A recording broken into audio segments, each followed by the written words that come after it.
June 16, 2016. It began like any other Thursday in Birstall. The morning sun sat high in the sky, painting the narrow streets of the West Yorkshire town in soft light. Shops were open. Locals browsed the shelves of the greengrocer and exchanged pleasantries outside cafes. School children wandered home for lunch. A routine weekday in a town rarely touched by national headlines. Shortly before 1 p.m., a familiar red car pulled into the parking lot outside the local library. Behind the wheel was Helen Jo Cox, a member of Parliament for Batley and Spen. To the public, she was more than just a politician. She was a humanitarian, a mother of two, a woman whose energy filled every room she entered. For Jo, this visit wasn't ceremonial. It was part of her regular job, a weekly constituency routine where she met with residents to hear their concerns. These were open sessions, face-to-face, grounded in the kind of democracy she believed in. Her assistant sat beside her, organizing notes and documents as they prepared to enter the building. The parking lot was unusually quiet. A few pedestrians strolled by, unaware of what was about to unfold. Then it happened. The first sound wasn't easily recognizable, a loud pop, followed by a pause. Then another. Then screams. One witness, a retired shopkeeper, initially thought it was a car backfiring. But it wasn't. The sound came from a gun, rare in Britain, unheard of in Birstall. Chaos erupted almost instantly. People ducked behind walls and ran for cover. Some froze. Others fumbled with their phones, dialing 999 in confusion and fear. Jo Cox was lying on the pavement, motionless. She had been shot. As witnesses gathered the courage to peer out from shop windows and parked cars, they saw a man standing over her. He wasn't running. He wasn't panicked. He was calm, calculated, and methodical. The bullet had struck her. Her assistant screamed and stepped back. For a second, it was unclear what had happened. Then came the second shot. Jo's body jerked. She slumped onto her side, barely moving. The shooter moved in. From a bag, he retrieved a large hunting knife and without pause, he knelt beside her and began stabbing her in the chest and abdomen. At least 7 strikes, according to forensic reports. He paused, then resumed. Blood pooled around her on the pavement. Jo tried to crawl. A witness standing near the newsagent across the street later said he saw her reach forward, attempting to move away. It didn't matter. Mare stood up and fired again. The final bullet struck her in the face. The surrounding area descended into chaos. A mother grabbing a snack with her child ducked into a shop. An elderly man, hearing the commotion from the corner, attempted to run toward the scene. And then came the action that many would later call the only act of courage that day not driven by duty, but by instinct. Bernard Carter Kenny, age 77, a retired coal miner and longtime resident of the area, had seen Jo on the ground and knew something terrible was happening. Despite his age and physical limitations, he moved forward without hesitation. As he tried to pull the assailant away, the attacker turned and plunged the knife into Bernard's abdomen. The blade pierced deep. He collapsed, clutching his stomach. The man causing this horror in real time was a man known as Thomas Alexander Mare. Mare stood over the scene for another few seconds. Those nearby described his face as blank, not enraged, not frenzied, simply detached. As Jo lay dying, he looked around and began to walk away, knife still in hand, gun tucked under his arm. That's when the words came. He didn't whisper them. He didn't shout. He said them as if stating a fact. Britain first. Those standing within earshot remembered them clearly. Some recalled him repeating the phrase. Others said he said it only once. But there was no mistaking what he meant to imply. It was not just a killing. It was a declaration.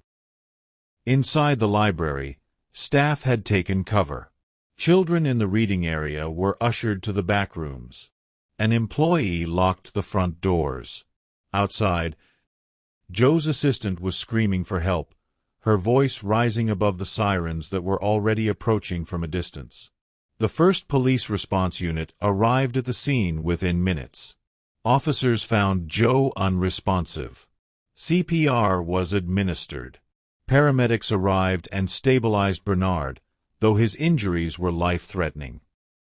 Joe's body was lifted into the back of an ambulance with haste. Her clothing was soaked with blood. Her ID badge was still around her neck. The library entrance was cordoned off. Witnesses were separated. A second team of officers began canvassing nearby streets for the suspect. A manhunt had begun, though they did not yet know his name. Just over half a mile away, an officer spotted a figure walking calmly along Rysdale Avenue. His clothes were stained. He carried a bag that appeared empty now. When instructed to stop, he did not run. He placed the bag on the ground and stood still. Within seconds, he was tackled and restrained. The knife was recovered. The gun was found later nearby, abandoned under a piece of tarpaulin in a garden. He gave no explanation. Instead, when asked for his name, he replied with a sentence that echoed the words spoken at the crime scene: "Death to traitors, freedom for Britain." Back at the scene, emergency responders worked for over an hour at Leeds General Infirmary. But the injuries were too severe. The bullet wounds, combined with the deep stab wounds, had caused catastrophic internal damage. At 1:48 p.m., Jo Cox was pronounced dead. Police sealed off the entire area. Forensics began documenting everything. Blood samples. Shell casings. The contents of Joe's handbag included a single campaign flyer, a pen, and her mobile phone still intact. By mid-afternoon, word had reached Parliament. MPs were informed. Party leaders were briefed. The media, initially cautious, began confirming details. The name Jo Cox appeared across every news channel. Social media erupted in disbelief and sorrow. Candlelight vigils formed within hours. Statements were released from Downing Street, from Labour headquarters, from the Cox family. But in Birstall, the library remained closed. Police tape wrapped the car park. Evidence markers dotted the pavement. And on that ground, a chalk message had been written by a young girl who had witnessed the aftermath, saying, "You helped everyone. I'm sorry this happened." Before the headlines, before the tributes, before the horror of that day in Birstall, there was simply Jo. A girl from the market town of Heckmondwike, nestled in West Yorkshire, raised in a working-class family with strong values and an even stronger belief in decency. Helen Joanne Cox was born on June 22, 1974, into a community defined by grit, steel, and solidarity. Her father, Gordon, was an engineer. Her mother, Jean, a school secretary. They worked hard, but they never chased prestige.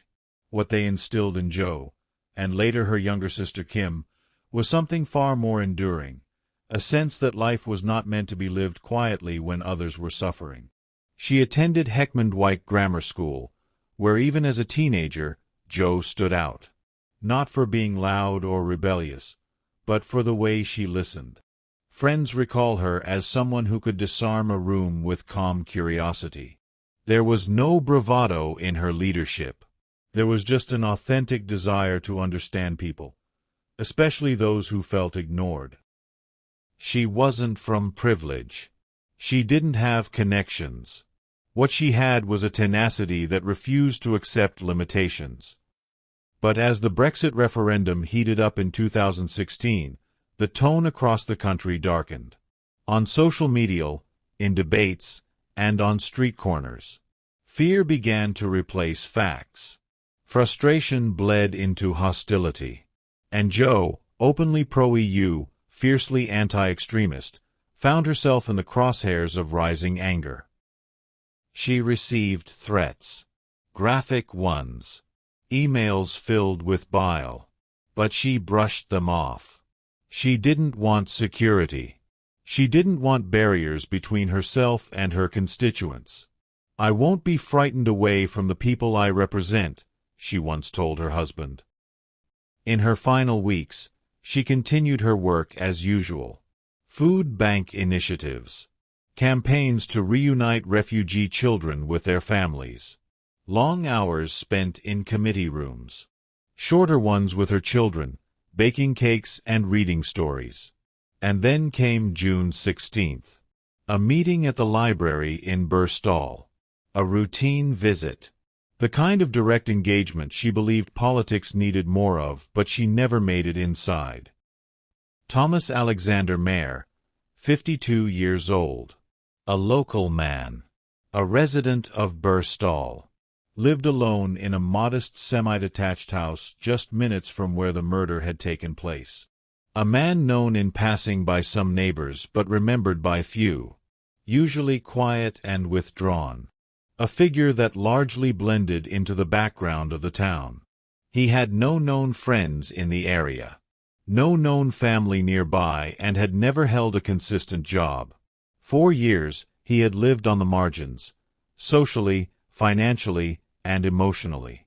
The first officers who interviewed him noticed something odd about his demeanor. He didn't ask why he was being arrested. He didn't inquire about Jo Cox. He didn't speak of remorse. He said very little, beyond a few repeated phrases. Among them was his initial phrase, "Britain first." Those 2 words would be repeated in headlines across the country.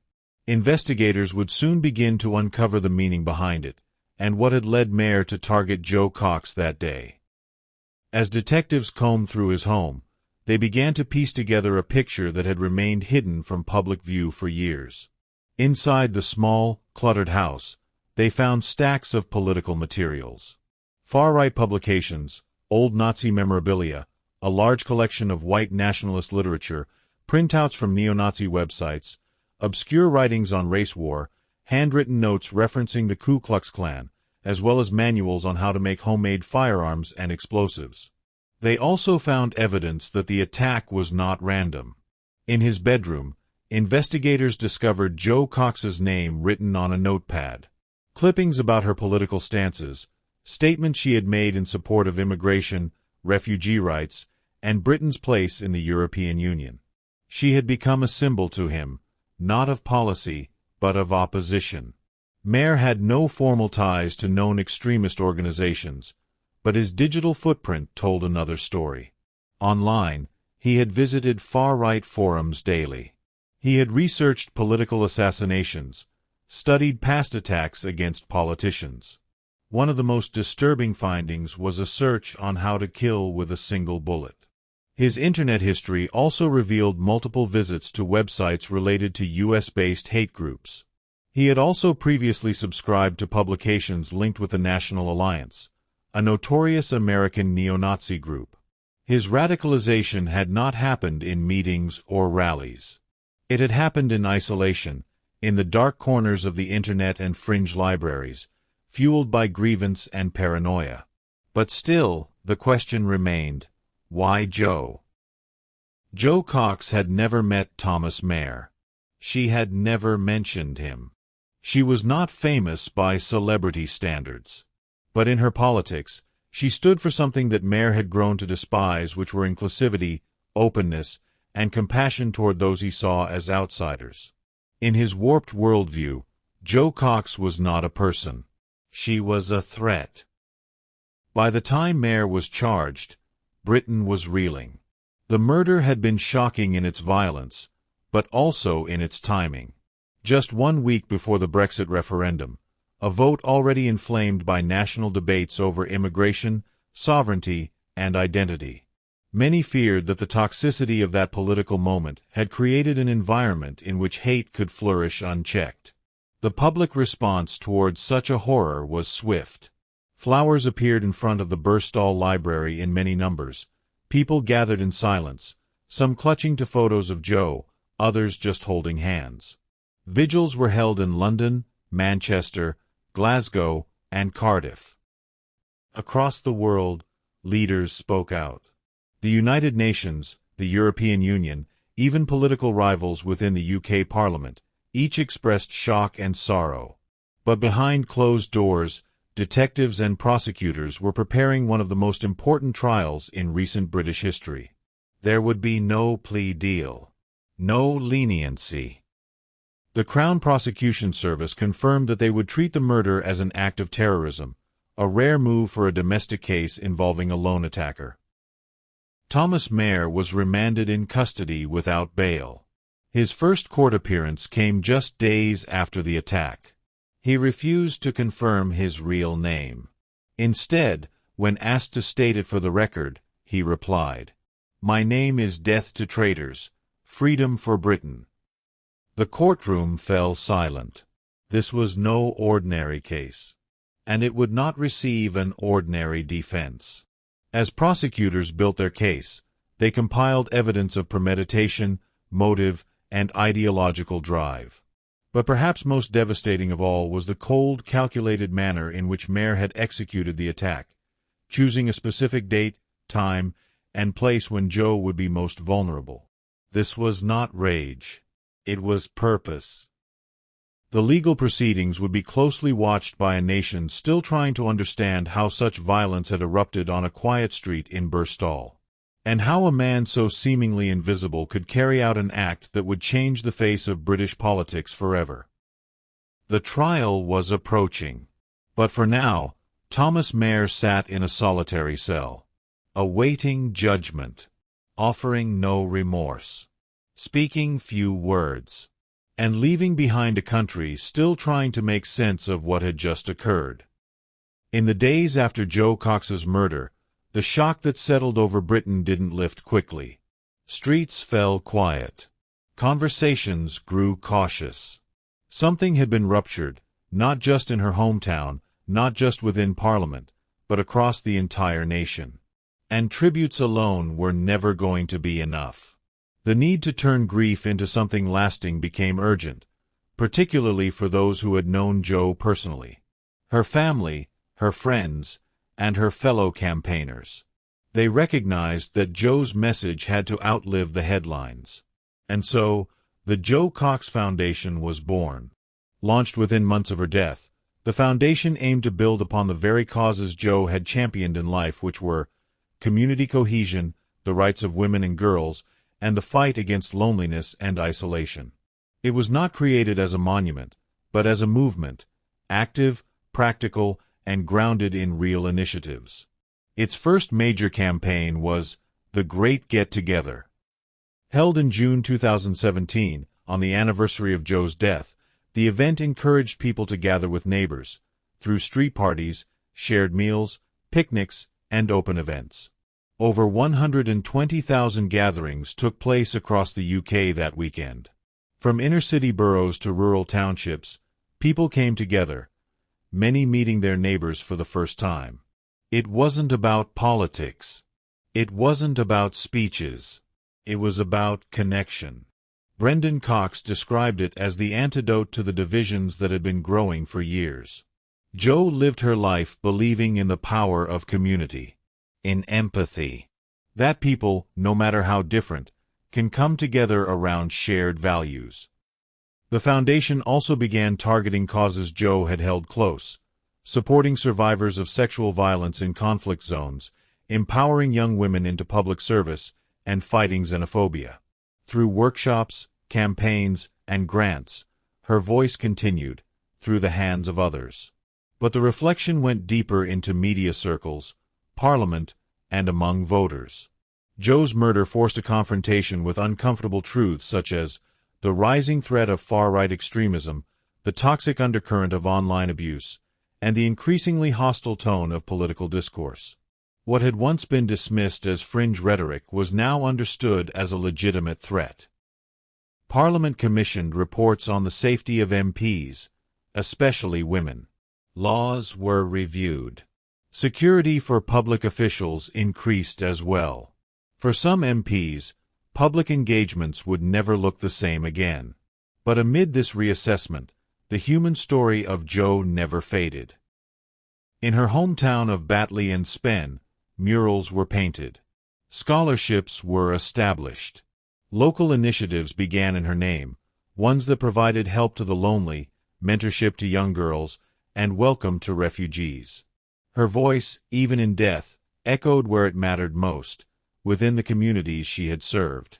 At the same time, Jo's children were growing up, too young to understand the full weight of what had happened, but surrounded by reminders of who their mother had been. Brendan Cox remained public in his grief, but also intentional in his hope. The Jo Cox Foundation became a vehicle not only for activism, but for healing, a place where grief and purpose could coexist. Each year on the anniversary of her death, moments of remembrance were held across the country. In Parliament squares, flowers appeared. In schools, children wrote letters about kindness. In workplaces, employees took time to reflect. It wasn't a national mourning in the traditional sense. It was quieter, more personal, and perhaps more powerful because of it. The political world, too, continued to grapple with the lessons of Jo's death. Brexit had come and gone, but division remained. Jo's example was still invoked in debates about immigration, unity, and compassion. Her story was not forgotten.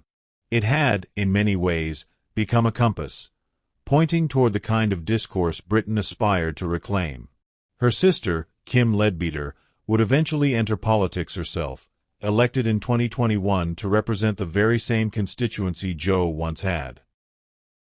For many, it was a full-circle moment. A family that had lost so much now stepping forward once more, not to replace Jo, but to carry on the work. And that was the thread that ran through everything, the refusal to allow violence to define the narrative. Jo Cox had been targeted for her beliefs. But her story didn't end with her death. It continued in the voices she inspired, the initiatives she launched, and the courage she left behind. Long after the courtroom lights dimmed, long after the candlelit vigils ended and the headlines moved on, Britain found itself facing a difficult question. Had anything truly changed? The first arena to face the weight of this moment was Parliament itself. In the aftermath of Jo's murder, a wave of soul-searching swept through Westminster. Politicians across party lines spoke about the need to lower the temperature. There were calls for unity, for decency, for renewed civility in public life, and, for a brief time, it seemed possible. But as the months passed, the daily rituals of politics resumed. Debates grew sharp again. Online vitriol surged. Anonymous abuse returned with force. Female MPs, in particular, faced sustained harassment. Many began speaking openly about fearing for their safety. Some installed panic buttons, others limited public appearances, a few even chose not to stand for re-election. Jo Cox's death had exposed the risks of toxic political rhetoric. But whether the culture could truly change, that was another matter. Beyond Parliament, the public reckoning was even more complicated. Britain was already navigating one of the most polarizing periods in its modern history. The Brexit referendum, held just days after Jo's death, left the country split in half. Leave and Remain were no longer just policy stances. They had become identities. And those identities were increasingly weaponized. Local communities began creating spaces for dialogue, hosting forums where people from different sides of the political divide could talk, not argue. Schools added programs about critical thinking, media literacy, and respectful disagreement. Religious and cultural groups worked together to address hate incidents. These weren't sweeping national reforms. They were local repairs. But they mattered. The Jo Cox Foundation played a role in many of them, funding initiatives, training organizers, supporting campaigns that focused on what Jo had believed in: connection over division, action over rhetoric. At the same time, media organizations began facing their own reckoning. The role of inflammatory headlines, the normalization of hostile language toward immigrants, and the amplification of conspiracy theories all came under scrutiny. Editors held closed-door meetings. Journalists re-examined coverage policies. Some platforms issued new guidelines for user comment moderation. In 2022, another British MP named Sir David Amess was murdered while holding a constituency surgery, stabbed multiple times by an assailant with extremist views. The country grieved again. Parliament fell silent once more. The comparisons to Jo's killing were immediate, and for many, unbearable. 2 public servants. 2 open meetings. 2 acts of ideological violence, but 5 years apart. The parallels reopened old wounds. They forced the country to confront a possibility it had avoided, that Jo's death had not been a turning point, but a warning unheeded. And yet, the work continued. Each year, new volunteers joined the Great Get-Together. New students learned about Jo Cox in classrooms. Her foundation launched programs to protect election candidates from abuse. Her sister, Kim Leadbeater, continued to serve in Parliament, often reminding her colleagues of the stakes when language crosses into aggression. The change wasn't sweeping, but it was steady. There were signs of hope, of people voting not in fear, but in hope. Young leaders speaking with nuance, not noise, in communities organizing themselves not around outrage, but around common purpose. It wasn't enough to erase what had happened, but it pointed to a future not entirely shaped by it. At its core, the country remained divided. But those divisions were no longer invisible. They had a name, a date, a face. The questions Jo's murder raised would not vanish. But now, at least, they were being asked out loud. What kind of society does Britain want to be? How should disagreement be expressed? What responsibility do politicians, media, and citizens have to guard the tone of public life? And what will be remembered, not just about Jo Cox, but about how the country responded to her loss? The answers remain open. But the direction, however slow, however uneven, continues to unfold. The final chapter of Jo Cox's life was not the end of her story. Her murder left a scar across Britain, a moment that stopped the country in its tracks. But her legacy was never meant to be rooted in grief. It was built from conviction, belief, unity, and a lifetime dedicated to bringing people together when everything else pulled them apart. Her work wasn't grandiose.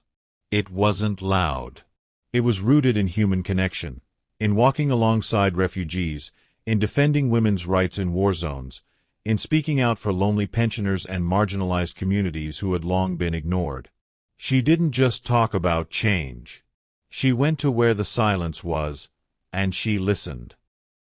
Her husband, Brendan Cox, continued to speak publicly, not just about Jo, but about the causes she believed in. Their children, still young, were raised with stories of her compassion and strength.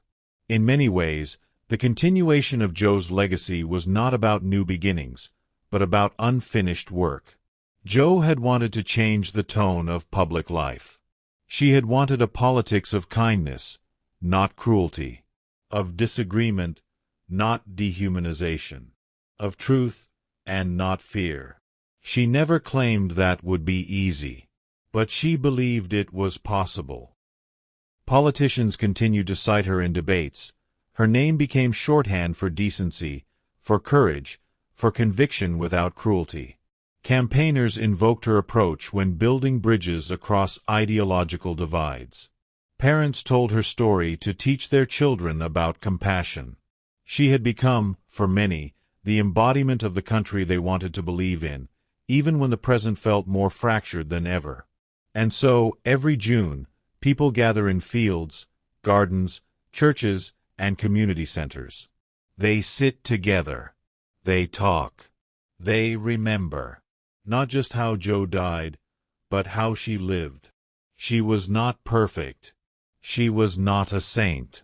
She was a person who made choices every day to care, to challenge, and to connect.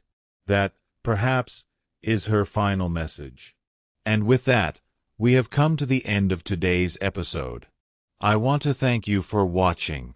Remember to like, subscribe, and turn on notifications for more true crime stories that matter. Until next time, stay safe.